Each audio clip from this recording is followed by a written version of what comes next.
Isa sa mga natalakay natin yung Iglesia ni Cristo na tungkol din sa root word ng Iglesia ni Manalo. Kaya pala Iglesia ni Manalo tinatawag noon kasi mayroon din isang bagasin na inilabas na nagrehistro nga pala sa SEC ang SEC Exchange and Commission, parang Securities and Exchange Commission. Basta SEC inirehistro sa SEC ang Iglesia ni Cristo ni Felix Manalo. Oh, yes. Sa original Spanish registration, Cuelos Fundadores de esta asociación son Felix Manalo, pero may English translation na kaugnay diyan. Ito mga kapatid, pansinin niyo, ito ang registration. Translation, United States of America, Philippine Islands, Office of the Division of Archives, Patented Properties of Literature, and Executive Office of Industrial Trademarks. Felix Manalo, applicant. About Unipersonal Corporation or the society called Iglesia ni Cristo. So napansin ninyo, ang Iglesia ni Cristo dito ay letter K pa, hindi pa C. So noong narehistro ito. So ito ang mabasa natin, that the said applicant appears before this office and respectfully declares that said applicant is the founder and present head of the society named the Iglesia ni Cristo and desires to convert said society into a unipersonal corporation. So, yon ang registration nila. Tuloy natin siya. No. Kaya doon nagkaroon ng konklusyon ng iba na tawagin na Iglesia ni Manalo ang naitayo. Pero kung biblika kasi ang Iglesia ni Cristo is religion. So kapag religion ka, hindi naman pwedeng pag-usapan dito ang encyclopedia. Pag religion, di pag-usapan ang encyclopedia. Pero yung mga ministro sa banat nila sa simbahang Katoliko gumagamit ng encyclopedia. Ano pa ang sinasabi nila tungkol sa Christmas tree, kapatid na Mabi? Dito po, basahin natin sa Collier's Encyclopedia, Volume 6. Di po ba? Mga history, ginagamit nila. So, bakit di pag-usapan ang encyclopedia? Kaya naalala natin yung pahayag ni John Henry Cardinal Newman. Sabi niya, he was a former Protestant minister and then converted to Catholicism at naging cardinal. Sabi niya, to be deep in church history is to cease to be a Protestant. Adversely, to cease to be deep in church history is to become a Protestant. Tuloy natin. Pinag-uusapan dito siyempre ang Biblia. Ngayon, pag pinag-usapan ng Biblia, diyan napapasok ang pananampalataya. So ngayon, napatunayan na mula sa araw na ito na hindi pala Iglesia ni Manalo. Mali pala yun. Mali pala ang Iglesia ni Manalo dahil ang narehistro umano, Iglesia ni Cristo. Iglesia pala ni Cristo. Kasi pag tinawag mo pala Iglesia ni Manalo, yun ang tinatawag na name game ng Iglesia ni Cristo. Basta dapat mabasa sa Biblia, Iglesia ni Cristo. Dami namang nagdala ng Iglesia ni Cristo, hindi lang sila. Para lumalabas sa mga sa mga teorya ko at sa mga psychological reaction sa aking opinion. Psychological reaction niya. Para daw bata. Ang psychological reaction kaugnay sa sinabing Iglesia ni Manalo, parang bata lang yan. Na parang halimbawa, nakaano ka ng isang candy, ipinapangalan mo yung bagay dun sa... Yon ang analogy niya. Kumakain ka ng candy. So dahil ikaw ang kumakain ng candy, nararapat ba na yung candy ay ipangalan sa kumakain mismo? Taong kumakain ng candy.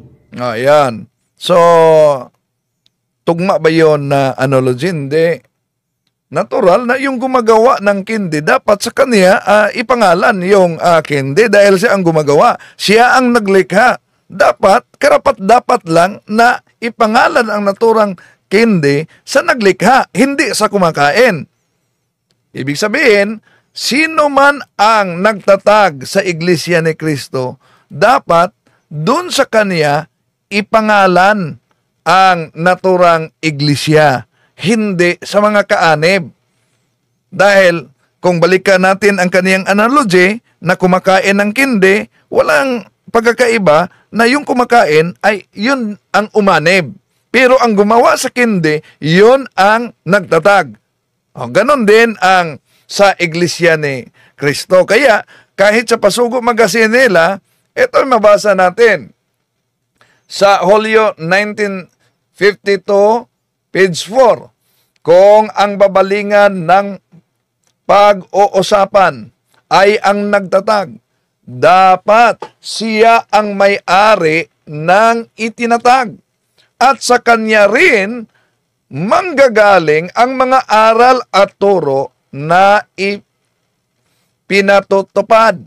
So, kaya sino ang nagtatag? Di, sa kanya ipangalan ang naturang simbahan. Di ba? Alam naman natin na ang SEC registration, makita natin na ang Iglesia ni Cristo na itatag ni Felix Manalo 1914, Punta Santa Ana, Manila noong Hulyo 27, 1914. At sa kanilang pasugo, may isa lamang na simbahan, may isa lamang iglesia, at yung iglesia ay tatag ng ating Panginoon Jesucristo. Ayon sa Pasugo Magazine ng Iglesia ni Cristo, Christ established only one church. So napakalinaw na isa lamang iglesia ang itinatag ng ating Panginoon Jesucristo, hindi dalawa. At ang iglesia, kung tingnan natin ang kasaysayan, balikan natin ang kay Gregorio Saidi at Sonia Saidi, ito ang mabasa natin sa aklat, page 163. Noong 1914, si Felix Manalo ay nagtatag ng Iglesia ni Cristo na ginagamit ang pangalan ni Cristo. Ngunit, hindi naniniwala na si Jesus ay Diyos. Ayon yan sa kasaysayan. Iyon naman talaga ang doktrina ng INC, no? Na hindi naniniwala na si Kristo ay Diyos. Parang bata, di ba? Hindi pa mali pa lang sabihin na Iglesia ni Manalo dahil walang root, walang root na pinagsimulan. Walang pinagsimulan kung sasabihing Iglesia ni Manalo. Pero sandali, tingnan natin ang kanilang Pasugo Magazine. May nakasulat sa kanilang Pasugo Magazine. Ito, napansin nyo? What Felix Manalo and his iglesia have done demonstrate all over again that Christianity. Anong sabi diyan? His iglesia. So, kaninong iglesia yan? At di lang yan, meron pang isang Pasugo Magazine na ang sabi, eto, Pasugo, July, Agosto, 1991. Ito ang mabasa natin. Manalo believes that his church has the duty not only to secure a better life for his flock, but also to heed the popular.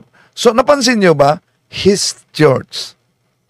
His flock. Kaninong simbahan ang binanggit diyan? Kaninong kawan ang binanggit diyan? Di ba his? So tuloy natin.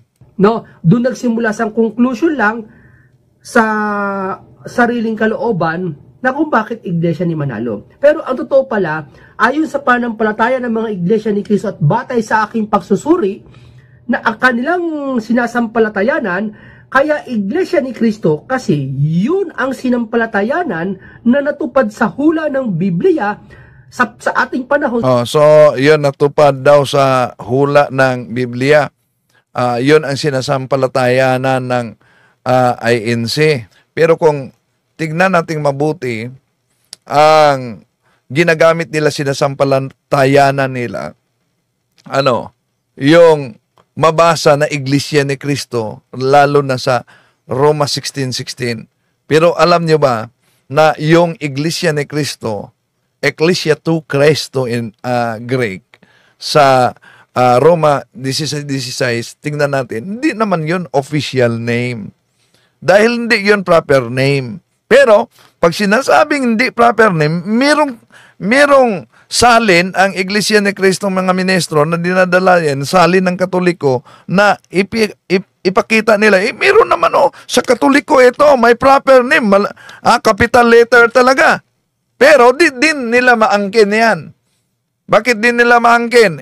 Malinaw naman sa Pasugo Magazine nila, truly Roman 16:16 refers to the first Church of Christ. So, sino po ba ang unang Iglesia ni Cristo? Sino? Ito. Mali po ang pagkaunawa nitong si Talibong. At ang Iglesia Katolika bilang isang organisasyon o samahang pangrelihiyon, yan po ang organisasyon. Pagka sinusi pabalik, yan ang dating Iglesia ni Cristo. Hindi po totoo yan. Mali po ang pagkaunawa nitong si Talibong. Talaga pong ang Iglesia Katolika Apostolika Romana, talaga pong sa pasimula, yan ang Iglesia ni Cristo. So, napakalinaw mga kapatid. Ang Iglesia Katolika, nasa pasimula, siya ang unang Iglesia ni Cristo. At sabi sa kanilang Pasugo Magazine, truly Roman 16:16 refers to the first Church of Christ. So, kung refers yan sa unang Iglesia ni Cristo, at ang unang Iglesia ni Cristo ay ang Katoliko, bakit ginamit nila Roman 16:16? Kami po ang tinutukoy sa Roman 16:16. Pero ang Roman 16:16 mga kapatid, kung tingnan natin, yun po ay isa lang. Isa lang sa napakaraming descriptive title, descriptive terms sa Biblia patungkol sa iglesyang itinatag ng ating Panginoon Jesucristo. Bakit? Dahil halimbawa, sa unang Korinto Kapitulo 14:33, meron tinatawag Churches of the Saints. Sa Roma Kapitulo 16:4, meron tinatawag Churches of the Gentiles.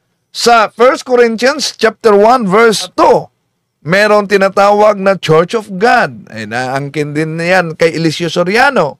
At kung tignan natin ang 1 Timothy chapter 3 verse 15, may tinatawag yan Church of the Living God. At inangkin din yan ng ibang mga born again. Inangkin din yan kay kay Eliseo, no? Eliseo Soriano. At sa born again naman, inangkin din nila. Hebrews chapter 12 verse 23, may born again na tinatawag Church of the Firstborn. So yan lang po ang tinatawag na descriptive terms. Hindi po yun official name. Descriptive terms sa iglesia. Hindi yun proper name, kundi common name. So therefore, hindi official name mga kapatid. At maraming nagdala, hindi lang ang INC nagdala sa pangalan na Iglesia ni Cristo, Church of Christ. Kay Joseph Smith, nagtatag siya nung April 6, taong 1830. Ang pangalan, Church of Christ din. The letter descent. Merong kay Israboth, nagtatag siya sa taong 1836. Ang pangalan din, Church of Christ. Merong kay Warren Ferris, nagtatag siya sa taong 1837.